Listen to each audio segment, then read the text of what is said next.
Hello, everyone. Over the last 2 years, I have listened to pastors and witnessed churches across the country share sad stories. They tell of congregations splitting, longtime members leaving, and pastors getting fired. I've seen tight-knit small groups blow apart, families feud, and longtime friendships abruptly end. Has this happened primarily because of major scandal in the church or moral failure? Or was it false doctrine, a refusal to recognize the divinity of Christ, or perhaps a mishandling of Scripture? No, it was politics. Today I'm diving into a topic that's both timeless and incredibly relevant. We can barely even discuss politics anymore. We polarize over every issue, demonize those with differing viewpoints, and categorize everyone with unkind labels we learn from our favorite news channels. Everyone seems politicked off, and no one is ever wrong. It's always the other guy, the enemy who is ruining our country, an idiotic fool who must not be tolerated. The only reason some of you are watching this is to see if you agree with me. We've long known that those rejecting Christianity, and the trend becomes more acute with each generation, cite our over-involvement in politics as one of the biggest turnoffs. The perception that we care more about our partisan ideology than biblical theology and have fashioned a Jesus in our own likeness is hard to shake. The world we're sent to reach with the good news is often seen running the other way, not because they can't accept the claims of Jesus, but because they can't swallow the politics of those who claim to follow him. But these days, politics isn't just driving away the lost, it's driving wedges among the saved.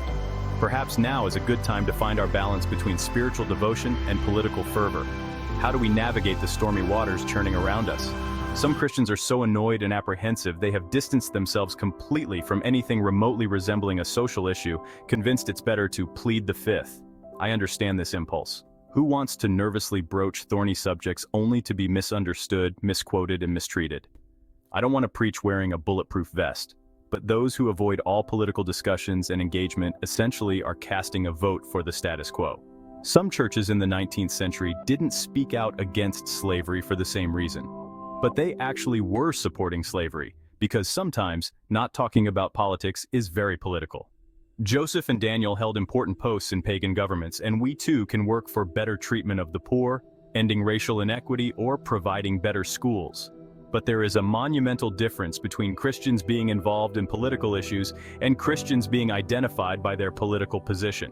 Our larger problem today isn't that too many Christians are unconcerned with political matters, it's that too many of us are consumed by them.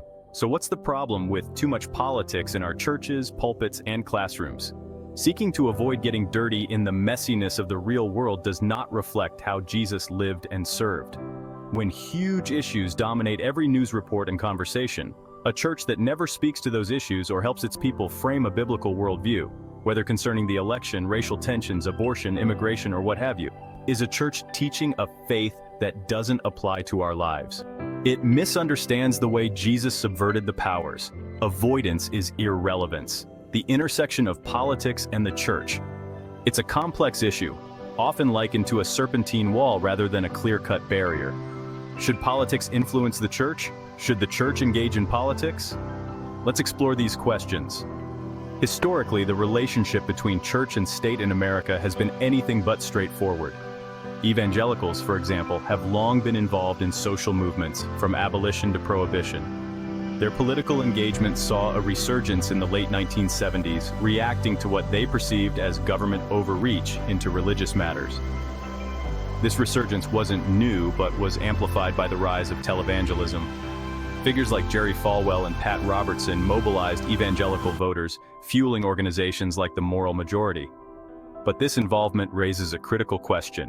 How should the church navigate its role in politics without overstepping boundaries? On one hand, the church has a duty to advocate for justice and peace, grounded in its understanding of divine truth.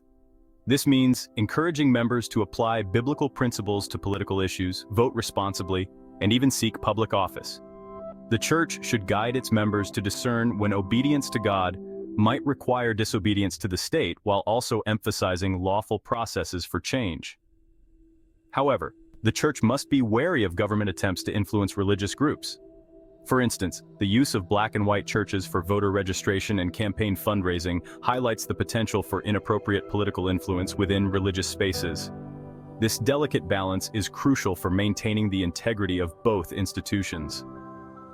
Critics often argue that evangelicals, by emphasizing scriptural values, are attempting to impose their beliefs on a pluralistic society. Yet, groups like the moral majority contend that they're upholding essential civilizational values. This ignites a broader debate about the role of morality in politics. Moving forward, evangelicals face the challenge of translating their moral values into legislation within a pluralistic framework.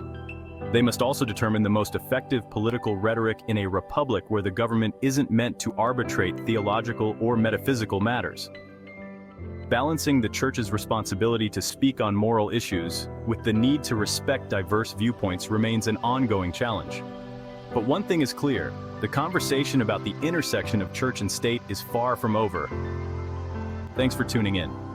If you found this topic thought-provoking, don't forget to like and subscribe for more insightful discussions.